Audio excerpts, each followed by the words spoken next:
نحمدہ و نصلی علی رسولہ الکریم اما بعد فاعوذ باللہ من الشیطان الرجیم بسم اللہ الرحمن الرحیم رب اشرح لی صدری ویسر لی امری واحلل عقدۃ من لسانی یفقہوا قولی۔ السلام علیکم ورحمۃ اللہ وبرکاتہ۔ میں ہوں میمونہ حسن، امید کرتی ہوں کہ آپ سب خیریت سے ہوں گے اور آپ کے روزے بھی اچھے جا رہے ہوں گے۔ تو چلیے آج ہم اپنا پارہ نمبر 5 سٹارٹ کریں گے۔ کھول لیجیے اپنے قرآن پاک۔ کل ہم قرآن کے کچھ حقوق کے بارے میں پڑھ رہے تھے، تو سب سے پہلا حق جو ہم نے اس کا دیکھا وہ تھا تلاوت کا حق۔ آج ہم دیکھیں گے کہ حفظ قرآن کی کیا اہمیت اور فضیلت ہے۔ قرآن کو تلاوت کرنے کے ساتھ ساتھ حفظ بھی کرنا چاہیے، کیونکہ یہ دنیا کی تمام نعمتوں سے اعلیٰ نعمت ہے۔ سورہ القمر کی آیت نمبر 17 میں اللہ تعالیٰ فرماتے ہیں وَلَقَدْ يَسَّرْنَا الْقُرْآنَ لِلذِّكْرِ فَهَلْ مِن مُدَّكِرٍ، اور یقیناً ہم نے قرآن کو نصیحت کے لیے آسان کر دیا ہے، تو ہے کوئی جو نصیحت حاصل کرے۔ اب اس آیت میں جو لفظ ہے نا الذکر، اس کا مطلب نہ صرف نصیحت ہے بلکہ اس کا مطلب ہے کہ قرآن کے الفاظ کو ادا کرنے، اس کو پڑھنے سمجھنے کی خاطر اللہ نے اس کو آسان بنایا ہے، یعنی جو اسے پڑھنا چاہے یاد کرنا چاہے اس کے لیے بہت ہی آسان ہے۔ اب ضرورت صرف ایک چیز کی ہے کہ ہم اس پر اپنی توجہ مرکوز کریں، فوکس کریں اس پر، اور ہم اس کو اپنی زندگیوں میں امپورٹنس دیں، اس کے ساتھ وقت گزاریں، اسے یاد کرنے کی پوری کوشش کریں۔ رسول اللہ صلی اللہ علیہ وسلم کے سینے میں بھی قرآن محفوظ تھا، کیونکہ آپ دیکھ کر پڑھ نہیں سکتے تھے، امید ہے، تو جو بھی پڑھتے زبانی پڑھتے اور خود اس کو یاد کرنے کی بھی کوشش کرتے، اور ہر سال حضرت جبرائیل علیہ السلام کے ساتھ قرآن کی دہرائی بھی کرتے، یعنی دہرائے قرآن کرتے، اور آخری سال تو 2 مرتبہ آپ سب نے قرآن کو دہرایا۔ تو جو لوگ حفظ کرنا چاہیں یا کر چکے وہ یا پورا قرآن یا سورت کا کچھ حصہ، تو انہیں چاہیے کہ اس کی دہرائی کرتے رہیں اور اسے اپنے نمازوں میں بھی پڑھیں۔ نبی اکرم صلی اللہ علیہ وسلم کی حدیث کا مفہوم ہے یہ اللہ کی تعظیم کا حصہ ہے کہ سفید بالوں والے آدمی اور حافظ قرآن کی تعظیم کی جائے۔ ایک اور حدیث میں فرمایا کہ جو شخص اس قرآن کو پڑھتا ہے اور وہ اس کا حافظ بھی ہو، وہ معزز نیک فرشتوں کے ساتھ ہوگا، اور دنیا میں بھی اسے ایک فوقیت اور شان ملتی ہے۔ رسول اللہ صلی اللہ علیہ وسلم نے فرمایا لوگوں کی امامت وہ کرائے جو سب سے زیادہ اللہ کی کتاب پڑھنے والا ہو۔ احد کے دن بھی آپ صلی اللہ علیہ وسلم نے 2 شہید مردوں کو ایک ہی کپڑے میں دفن دیتے ہوئے اور پوچھتے ہوئے فرمایا کہ ان میں سے کون ہے جس کو قرآن زیادہ یاد ہے؟ پھر جب ان میں سے کسی ایک کو بتایا جاتا کہ اس کو قرآن زیادہ یاد ہے تو قبر میں اسے آگے رکھا جاتا۔ اگر آپ چاہتے ہیں کہ اللہ کے ہاں آپ کی عزت اور مقام ہو تو قرآن کے ساتھ اپنا معاملہ سچا کر لیں، سچی دوستی، سچا تعلق قائم کر لیں، کسی کے دباؤ کے بغیر، صرف اللہ تعالیٰ کی رضا کی خاطر اس سے زیادہ وقت اس کے ساتھ گزاریں۔ 1 یا 2 آیتیں روزانہ کا اپنا ٹارگٹ بنا لیں کہ یاد کریں گے، پھر انہیں یاد رکھیں اور حفظ بھی کریں، ان کی حفاظت بھی کریں۔ رسول اللہ صلی اللہ علیہ وسلم نے فرمایا صاحب قرآن کی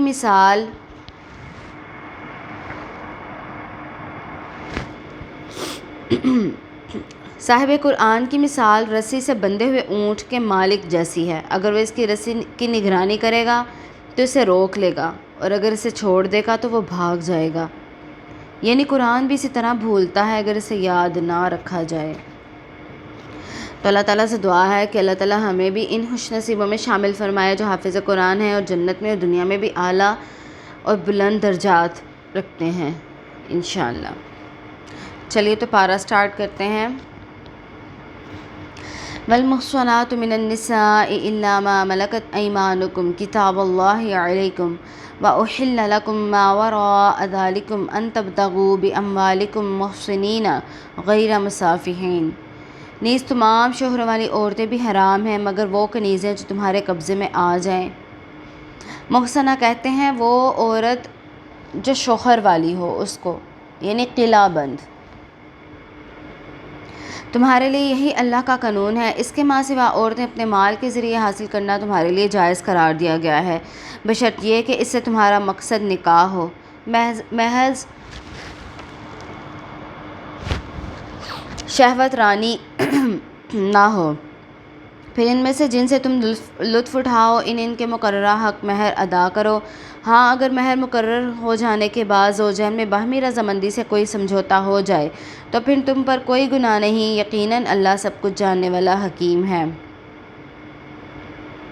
اور جو شخص کسی آزار عورت کو نکاح میں لانے کی طاقت نہ رکھتا ہو وہ کسی مومنہ کنیز سے نکاح کر لے جو تمہارے قبضے میں ہوں، اور اللہ تعالیٰ تمہارے ایمان کا حال خوب جانتا ہے۔ وہ سب ایک ہی جنس سے ہیں، لہٰذا ان کے مالکوں کی اجازت سے ان سے نکاح کر سکتے ہو، اور دستور کے مطابق ان کے مہر دو تاکہ وہ نکاح میں آ جائیں، نہ کہ شہوت رانی اور خفیہ آشنائیاں کرتی پھریں۔ نکاح میں آنے کے بعد بھی بدکاری کی مرتکب ہوں تو ان کی سزا آزاد عورتوں کی سزا کی نصف ہے۔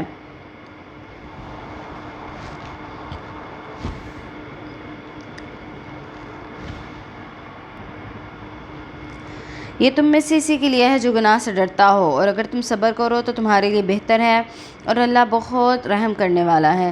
اللہ چاہتا ہے کہ تمہیں واضح کر دے، ان لوگوں کے طریقوں پر تمہیں چلائے جو تم سے پہلے ہیں، اور تم پر نظر رحمت کرے، اور اللہ سب جاننے والا حکمت والا ہے۔ اللہ چاہتا ہے کہ تم پر مہربانی کرے، مگر جو اپنی خواہشات کے تابع ہوں، یعنی جو منافقین ہیں، وہ یہ چاہتے ہیں کہ تم راہ راست سے بھٹک کر دور چلے جاؤ، اور اللہ چاہتا ہے کہ تم سے تخفیف کرے، یعنی خود ساختہ پابندیاں، رسومات۔ معاشرے میں بعض رسومات ایسے ہوتے ہیں جو انسان کو مجبوراً نبھانا پڑتے ہیں، تو نبی اکرم صلی اللہ علیہ وسلم تو آئے ہی اس لیے تھے کہ وہ معاشرے کی اصلاح کا کام کریں، تو انہیں بہت زیادہ تنقید کا سامنا کرنا پڑا۔ تو اللہ چاہتا ہے کہ تم سے تخفیف کرے کیونکہ انسان کمزور پیدا کیا گیا ہے۔ اے ایمان والو، آپس میں ایک دوسرے کے مال باطل طریقوں سے نہ کھاؤ۔ باطل طریقوں سے مال کھانے کے کئی طریقے ہو سکتے ہیں۔ حضرت ابو ہریرہ کہتے ہیں کہ ایک دفعہ آپ صلی اللہ علیہ وسلم کا ایک غلے کے ڈھیر پہ سے گزر ہوا۔ آپ صلی اللہ علیہ وسلم نے اپنا ہاتھ اس میں داخل کیا تو انگلیوں کو نمی محسوس ہوئی۔ آپ صلی اللہ علیہ وسلم نے پوچھا، اے غلے والے، یہ کیا؟ وہ کہنے لگا، یا رسول اللہ صلی اللہ علیہ وسلم، بارش ہو گئی تھی۔ آپ صلی اللہ علیہ وسلم نے فرمایا، تو نے اسے نمدار غلے کے ڈھیر کے اوپر کیوں نہ رکھا کہ لوگ اسے دیکھ لیتے؟ پھر فرمایا، جس نے دھوکہ دیا اس کا مجھ سے کوئی تعلق نہیں۔ اتنا زیادہ نقصان ہے اس چیز کا کہ آپ سب اسے اپنے آپ سے لا تعلق قرار دیتے ہیں۔ اے ایمان والو، آپس میں ایک دوسرے کے مال باطل طریقوں سے نہ کھاؤ، الا یہ کہ تمہاری باہمی رضامندی سے آپس میں لین دین ہو، اور اپنے آپ کو قتل نہ کرو، یعنی خودکشی وغیرہ یا کسی دوسرے مسلمان کو قتل کرنا۔ بلا شبہ اللہ تم پر نہایت مہربان ہے۔ نبی اکرم صلی اللہ علیہ وسلم کی حدیث کا مفہوم ہے، جو خودکشی کرے گا وہ قیامت تک مسلسل خود کو اسی طریقے سے قتل کرتا رہے گا، کیونکہ خودکشی کبیرہ گناہ ہے۔ ہماری جان تو امانت ہے ہمارے پاس اللہ کی، تو ہمیں یہ حق نہیں کہ ہم خود اپنی جان نکالیں۔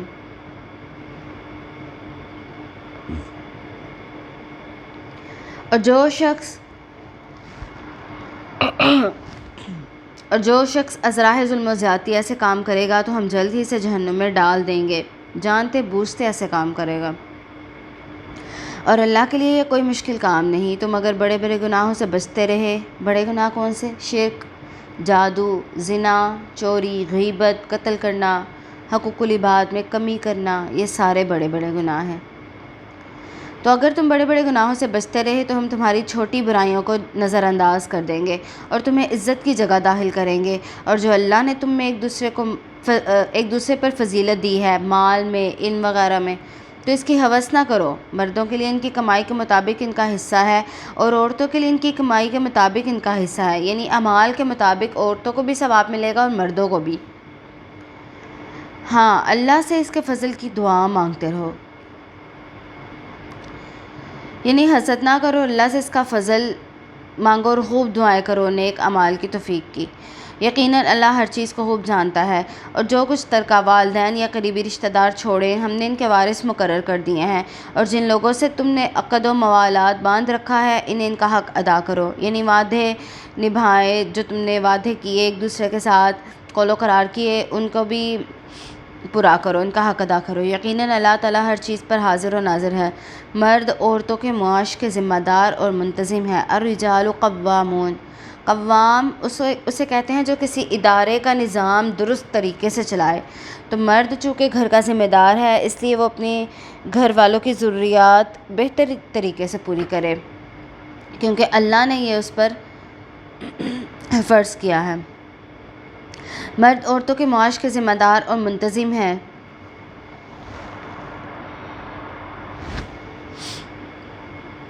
اس لیے کہ اللہ نے ایک کو دوسرے پر فضیلت دے رکھی ہے کہ مرد بہتر کام کی صلاحیت رکھتا ہے، اس لیے اسے فضیلت حاصل ہے، اور اس لیے بھی کہ وہ اپنے مال خرچ کرتے ہیں، لہٰذا نیک عورتیں وہ ہیں۔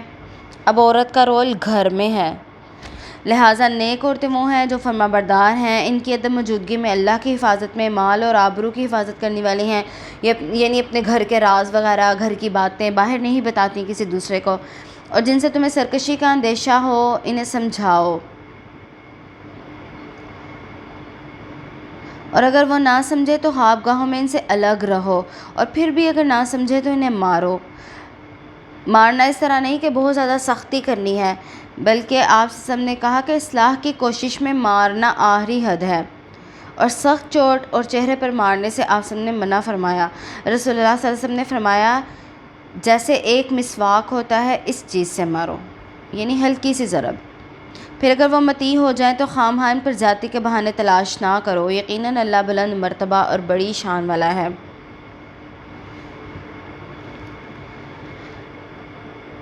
اب یہاں پر یہ بھی ہے کہ اگر مرد اللہ تعالیٰ کے احکام کے خلاف اور ایسے کوئی بات منوانا چاہتا ہے تو عورت وہ بات ہرگز نہیں مانے گی، کیونکہ اللہ کے حکم کے مطابق شوہر کی فرما برداری ضروری ہے۔ اگر خلاف سنت کام کرنے کو کہے تو وہ بات نہیں مانی جائے گی۔ اگر تمہیں زوجین کے باہمی تعلقات بگڑ جانے کا خدشہ ہو تو ایک ثالث مرد کے خاندان سے اور ایک عورت کے خاندان سے مقرر کر لو، اگر وہ صلح چاہتے ہوں تو ان میں موافقت پیدا کر دے گا، اللہ تعالیٰ یقیناً سب کچھ جاننے والا باخبر ہے۔ اور اللہ کی عبادت کرو، اس کے ساتھ کسی کو شریک نہ بناؤ، اور والدین سے اچھا سلوک کرو۔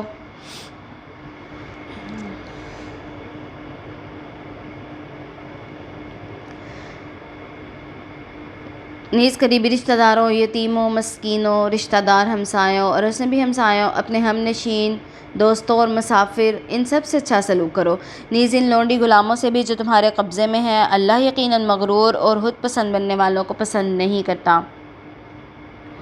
کہ یہ سارے کام اللہ کی خاطر کرو، اگر انسان اللہ کے سوا کسی اور کے لیے سارے اچھے کام کرتا ہے تو وہ عمل قابل قبول نہیں۔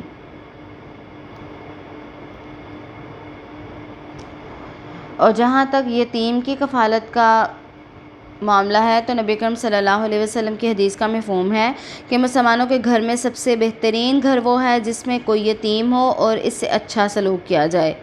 اسی طرح پڑوسی کے حقوق ہیں کہ پڑوسی کے ساتھ اچھا سلوک کرو، مومن بن جاؤ گے۔ اب ان سارے معاملات میں صرف آپ یہ نہ دیکھیں کہ دوسرے لوگ کیا کر رہے ہیں ہمارے ساتھ یا کسی دوسرے کے ساتھ، بلکہ اپنے معاملات کو خود دیکھیں کہ میں کیا کر رہا ہوں یا کر رہی ہوں، کیونکہ سب نے اپنے اپنے عمل کا خود جواب دہی کرنی ہے۔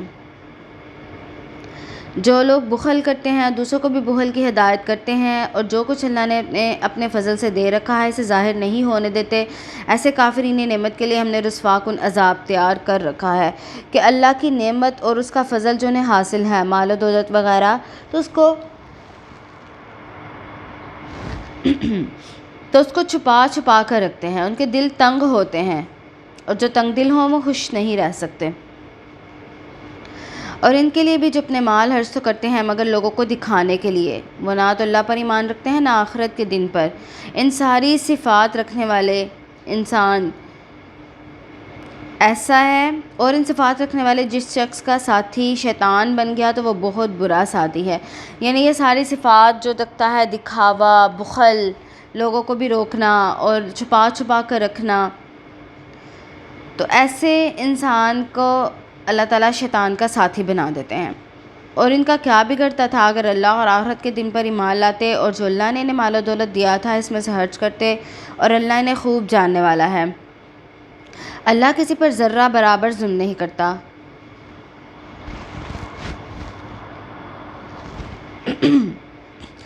اور اگر کسی نے کوئی نیکی کی ہو تو اللہ سے دو چند کر دے گا، دگنا بڑھا چڑھا کر لائے گا اور اپنے ہاتھ سے بہت بڑا فضل عطا کرے گا۔ بھلا اس وقت کا کیا حال ہوگا جب ہم ہر امت سے ایک گواہ لائیں گے، پھر ان پر اے نبی صلی اللہ علیہ وسلم آپ کو گواہ بنا دیں گے۔ حضرت عبداللہ بن مسعود فرماتے ہیں کہ ایک دفعہ رسول اللہ صلی اللہ علیہ وسلم نے مجھے فرمایا کہ مجھے قرآن سناؤ۔ میں نے عرض کیا بھلا میں آپ کو کیا سناؤں؟ تو آپ سب پر تو قرآن اترا ہے۔ آپ سب نے فرمایا درست ہے، مگر مجھے دوسرے سے سننا اچھا لگتا ہے۔ ابن مسعود فرماتے ہیں پھر میں نے سورہ النساء پڑھنا شروع کی، اور جب میں اس آیت پر پہنچا فَكَيْفَ إِذَا جِئْنَا مِن كُلِّ أُمَّةٍ بِشَهِيدٍ وَجِئْنَا بِكَ عَلَىٰ هَٰؤُلَاءِ شَهِيدًا۔ تو آپ سب نے فرمایا بس کرو۔ میں نے دیکھا کہ اس وقت آپ کی آنکھوں سے آنسو بہہ رہے تھے، کیونکہ قیامت کو ہر نبی کو اپنی امت کے بارے میں گواہی کے لیے بلایا جائے گا کہ کیا اس نے اللہ تعالیٰ کا پیغام امت کو پہنچا دیا، اور یہ گواہی آپ صلی اللہ علیہ وسلم اپنی امت کے بارے میں بھی دیں گے۔ اس دن جن لوگوں نے کفر کیا اور رسول کی نافرمانی کی ہوگی، یہ تمنا کریں گے کہ کاش زمین پھٹ جائے اور اس میں سما جائیں، اور وہ اللہ سے کوئی بات نہ چھپا سکیں گے۔ اے ایمان والو، نشے کی حالت میں نماز کے قریب تک نہ جاؤ، حتیٰ کہ تمہیں یہ معلوم ہو سکے کہ تم نماز میں کیا کہہ رہے ہو، اور نہ جنبی نہائے بغیر نماز کے قریب جائے۔ جنبی کہتے ہیں نہ پاک انسان کو جو جنابت کی حالت میں ہو، الا یہ کہ وہ راہ طے کر رہا ہو، یعنی مسجد سے گزرے، اور اگر بیمار ہو یا حالت سفر میں ہو، یا تم میں سے کوئی شخص رفع حاجت کر کے آئے، یا تم نے اپنی بیویوں کو چھوا ہو، پھر تمہیں پانی نہ ملے تو پاک مٹی سے اپنے چہروں اور ہاتھوں کا مسح کر لو، تیمم، اور نماز ادا کر لو، یقیناً اللہ تعالیٰ نرمی سے کام لینے والا اور بخشنے والا ہے۔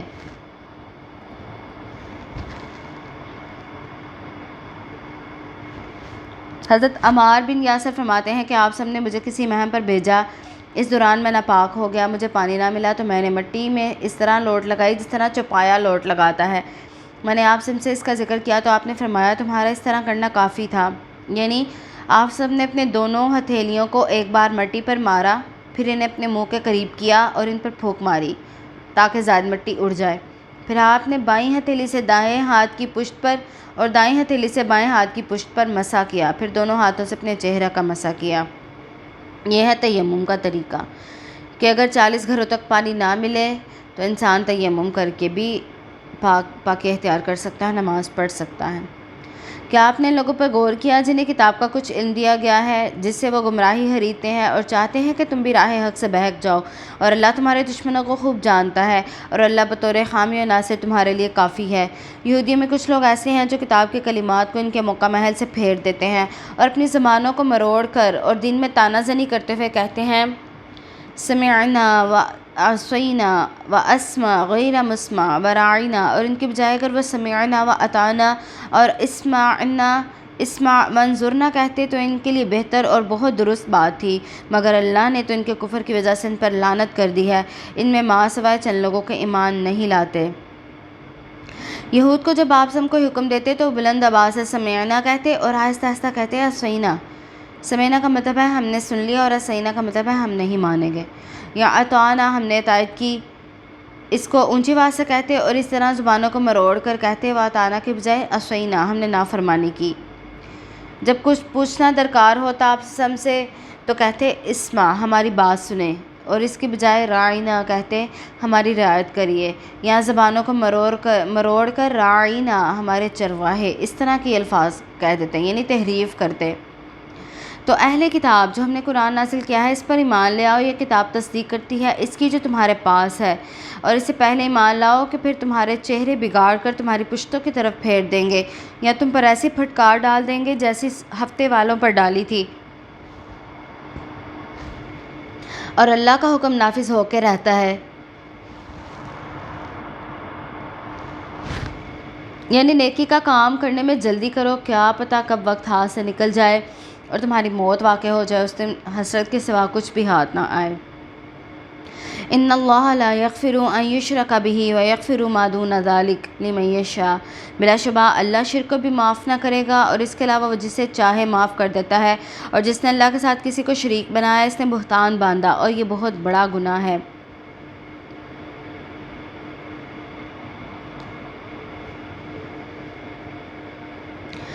مومن کو سب سے زیادہ سینسٹیو شرک کے بارے میں ہونا چاہیے اور اس کے بارے میں علم حاصل کرنا چاہیے۔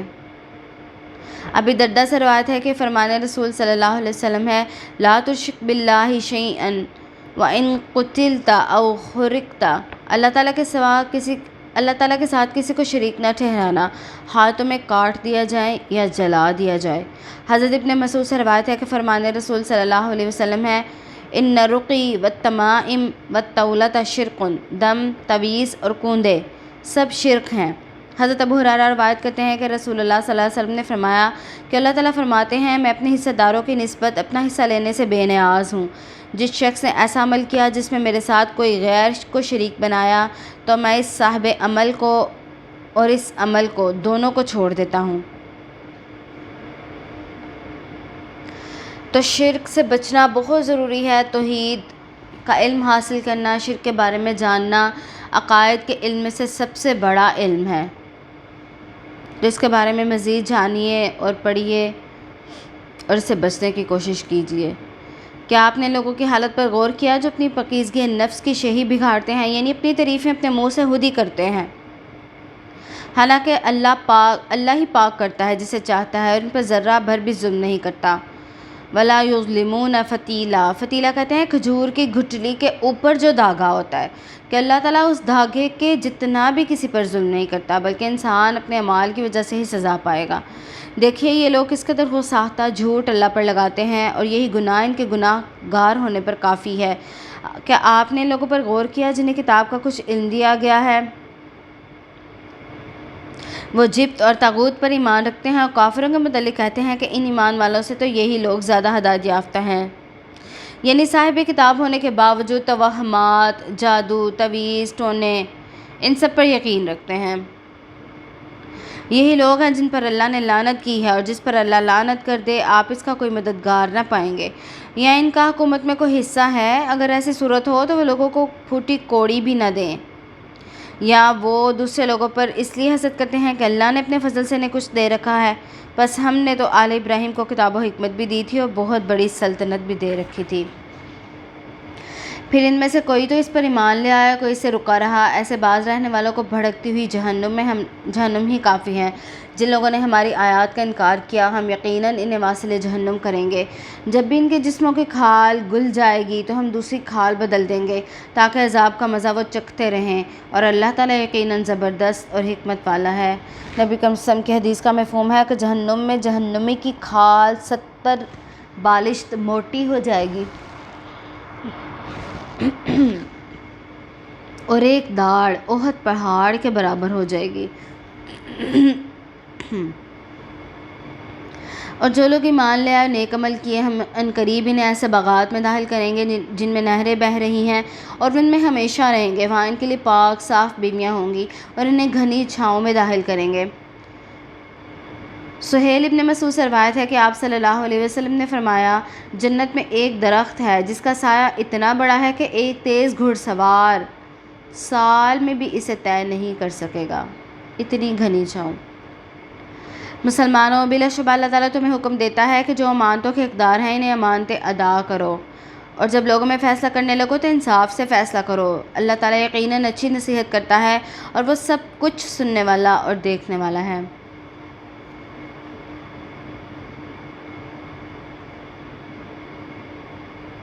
اے ایمان والو، اللہ کی اور اس کے رسول کی اطاعت کرو، ان حاکموں کی بھی جو تم میں سے ہوں۔ پھر اگر کسی معاملے میں تمہارے درمیان جھگڑا ہو جائے تو اگر تم اللہ پر یوم آخرت پر ایمان رکھتے ہو تو اس کو اللہ اس کے رسول کی طرف پھیر دو، یہی بہتر انجام کے لحاظ سے اچھا ہے کہ مسلمان اس وقت تک حکمران کی اطاعت کرے جب تک وہ اللہ کے فرمانبرداری کا حکم دیتا رہے، جب وہ نافرمانی کا حکم دے تو اس کی اطاعت واجب نہیں۔ اے نبی، کیا آپ نے ان لوگوں کو نہیں دیکھا جو دعویٰ کرتے ہیں جو کچھ آپ کی طرف اتارا گیا وہ اس پر بھی ایمان لائے ہیں اور اس پر بھی جو آپ سے پہلے اتارا گیا، مگر چاہتے یہ ہیں کہ اپنے مقدمات طاغوت کے پاس لے جائیں۔ کہ منافقین کی مثال بیان کی جا رہی ہے کہ منافقین جب آپ سم کی عدالت میں آتے اور ان کے خلاف کوئی فیصلہ ہو جاتا تو آپ کے فیصلے کو نہ مانتے اور اپنے فیصلے لے کر قعب بن اشرف جو منافقین کا سردار تھا اس کے پاس چلے جاتے، حالانکہ انہیں حکم دیا گیا تھا کہ وہ طاغوت کے فیصلے تسلیم نہ کریں، اور شیطان یہ چاہتا ہے کہ انہیں گمراہ کر کے بہت دور تک لے جائے، اور جب انہیں کہا جاتا ہے کہ اس چیز کی طرف آؤ جو اللہ نے نازل کی اور رسول کی طرف آؤ تو آپ منافقین کو دیکھیں گے کہ وہ آپ کے پاس آنے سے گریز کرتے ہیں۔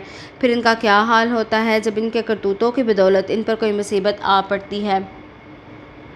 وہ آپ کے پاس قسمیں کھاتے ہوئے آتے ہیں کہ واللہ ہمارا ارادہ تو بھلائی اور باہمی موافقت کے سوا کچھ نہ تھا۔ ایسے لوگوں کے دلوں میں جو کچھ ہوتا ہے اللہ سے خوب جانتا ہے، سو آپ ان سے اعراض کیجئے اور نصیحت کیجئے اور ایسی بلیغ بات کہیے جو ان کے دلوں میں اتر جائے، اور انہیں بتائیے کہ ہم نے جو رسول بھی بھیجا ہے صرف اس لیے کہ اللہ کے حکم سے اس کی اطاعت کی جائے، اور اگر انہوں نے اپنے آپ پر ظلم کیا تو اس وقت آپ کے پاس آ جاتے اور اللہ سے بخشش طلب کرتے اور رسول بھی ان کے لیے بخشش طلب کرتا تو یقیناً اللہ کو توبہ قبول کرنے والا رحیم پاتے۔ تمہارے رب کی قسم، یہ لوگ اس وقت تک مومن نہیں ہو سکتے جب تک اپنے تنازعات میں آپ کو حاکم تسلیم نہ کریں، یعنی آپ سب کے حکم کو تسلیم نہ کریں۔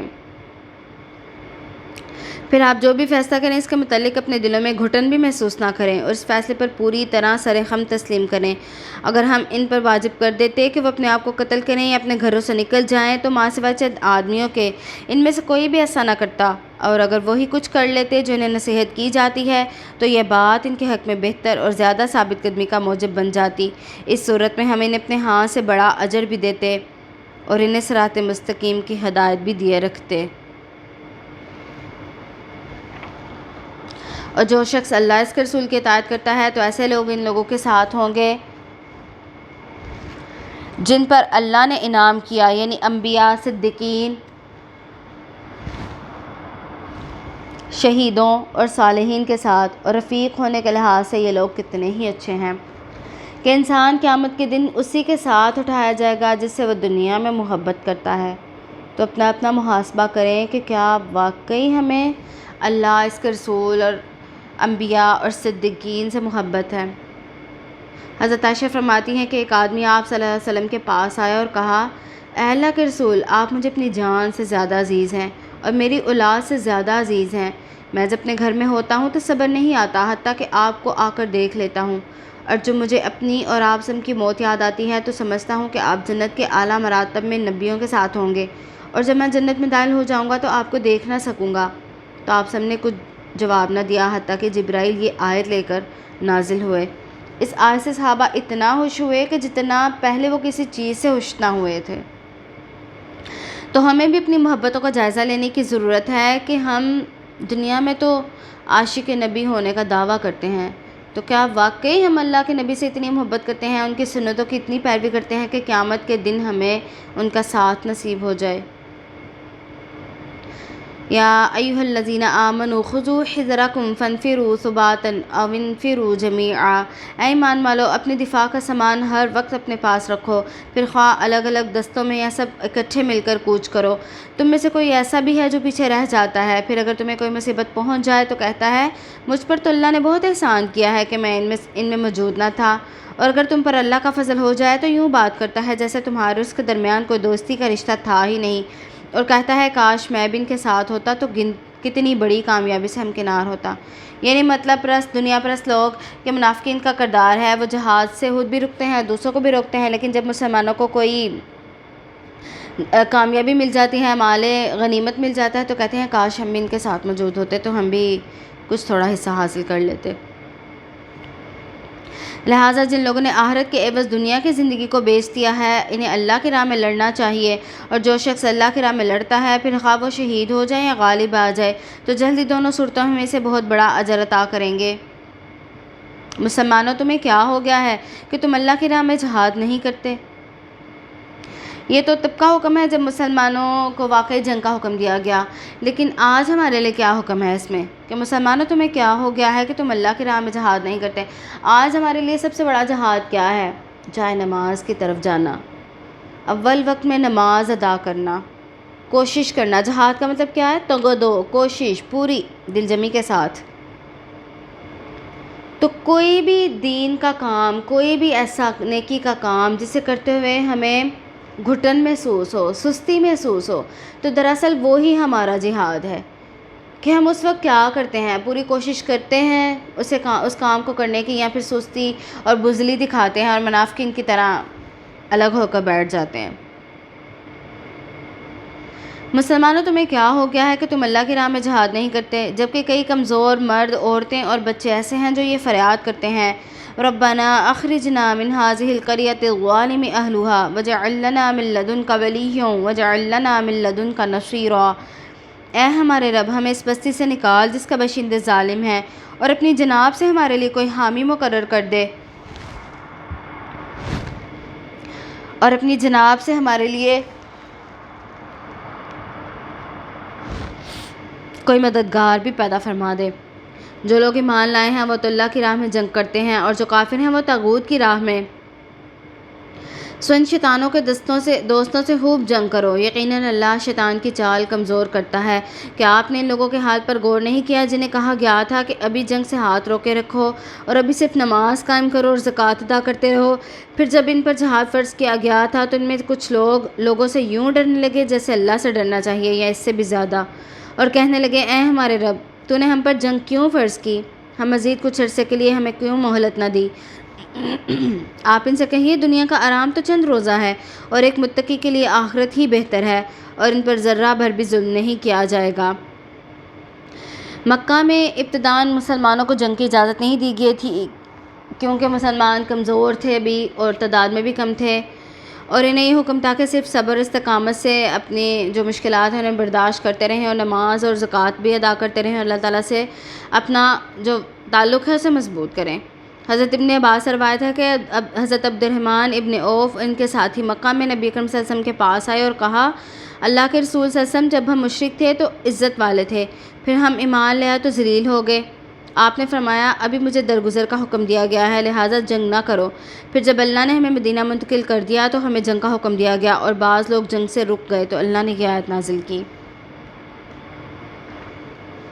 یعنی جب انسان کمزوری کی حالت میں ہوتا ہے تو اللہ تعالیٰ سے بہت زیادہ وعدے کر لیتا ہے، اور نظر و نیاز بھی مان لیتا ہے، وعدے بھی کر لیتا ہے، اللہ تعالیٰ میں نماز کی پابندی کروں گا، اللہ تعالیٰ میری یہ مصیبت آسان کر دیں، میں اتنے نوافل ادا کروں گا، اللہ تعالیٰ اگر آپ میری مصیبت یہ دور کر دیں گے تو میں فلاں نیکی کا کام کروں گا، فلاں کام کروں گا۔ لیکن جیسے ہی حالات درست ہوتے ہیں، انسان کی وہ مصیبت دور ہو جاتی ہے، حالات بہتر ہو جاتے ہیں، تو وہ فوراً سے اپنے وعدے سے پھر جاتا ہے، اپنا کیا ہوا وعدہ جو اللہ تعالیٰ سے اس نے کیا تھا اس کو بھول جاتا ہے۔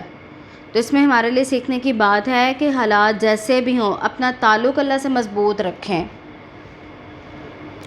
اور جو وعدے ہم اللہ تعالیٰ سے کرتے ہیں انہیں پورا کرنے کی پوری کوشش کریں۔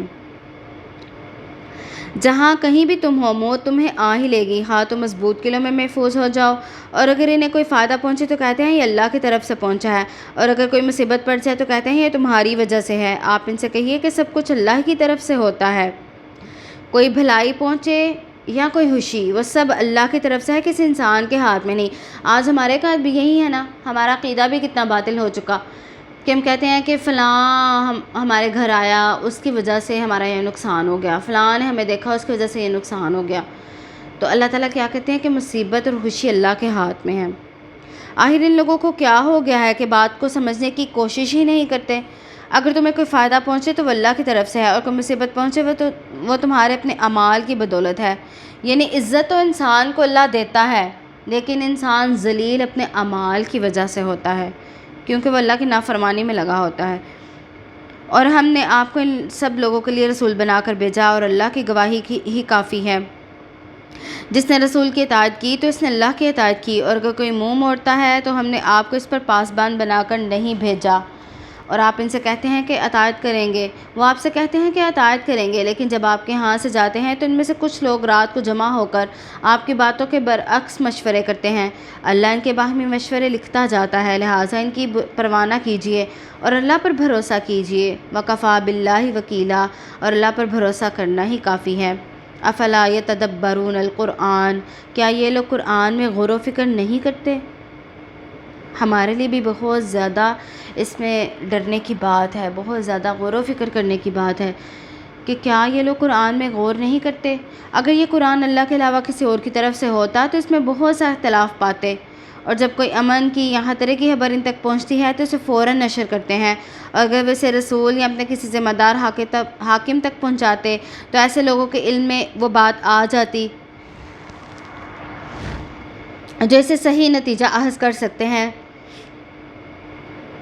یعنی سنی سنائی باتوں کو آگے پھیلاتے ہیں۔ حضرت ابی ہریرہ کہتے ہیں کہ اللہ کے رسول صلی اللہ علیہ وسلم نے فرمایا، کسی آدمی کے جھوٹا ہونے کے لیے کافی ہے کہ ہر سنی سنائی بات آگے بیان کر دے۔